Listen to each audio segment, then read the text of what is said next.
നബിദിനത്തിന്റെ അന്ന് എനിക്ക് ഗസ്റ്റായിട്ട് ഉമ്മയും ഇത്തയും പിള്ളേരുമാണ് ഉണ്ടായിരുന്നതെങ്കിൽ ഓണത്തിന്റെ അന്ന് കാക്കായും വൈഫും പിള്ളേരും കൂടെ എത്തി. അതെന്തായാലും എനിക്കൊരു സർപ്രൈസ് തന്നെയായിരുന്നു. അതുകൊണ്ട് തന്നെ അവർ വന്നപ്പോൾ ഞാൻ പെട്ടെന്നൊരു തട്ടിക്കോട്ട് സദ്യ ഉണ്ടാക്കി.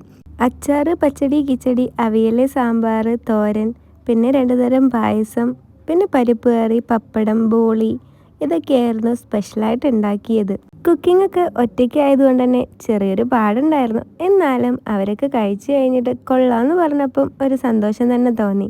അതുപോലെ തന്നെ ഇക്കായും ഇത്തായും ആദ്യമായിട്ടാണ് ബോളിയും പായസവും കഴിക്കുന്നത്. അവർക്ക് എന്തായാലും നല്ലതുപോലെ ഇഷ്ടപ്പെട്ടു. അതിന്റെ ചിരിയാണ് ആ മുഖത്ത് കാണുന്നത്. ചോറിനോട് പ്രത്യേക താല്പര്യം ഇല്ലാത്ത മക്കളാണ്. പക്ഷേ സദ്യ ആയതുകൊണ്ട് ഒരുപാട് കറികളോ ഉണ്ടല്ലോ, അതുകൊണ്ട് തന്നെ എല്ലാവരും വയറ് നിറച്ച് കഴിച്ചു. ഇത് കാക്കായുടെ മോളുടെ ഒരു പരിപാടിയാണ്.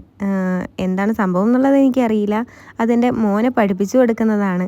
ആള് എനിക്കും ഒരു മോതിരമൊക്കെ ഉണ്ടാക്കി തന്നു. കാണാൻ നല്ല ഭംഗിയുണ്ടായിരുന്നു. ഞാൻ കുറേ ട്രൈ ചെയ്തു, പക്ഷേ എനിക്ക് പഠിക്കാൻ പറ്റിയില്ല. അത് കഴിഞ്ഞ് എനിക്കൊരു ബാഗും കൂടെ ഉണ്ടാക്കി തന്നു. അപ്പോൾ ഇത്രയേ ഉള്ളൂ. ബായ്.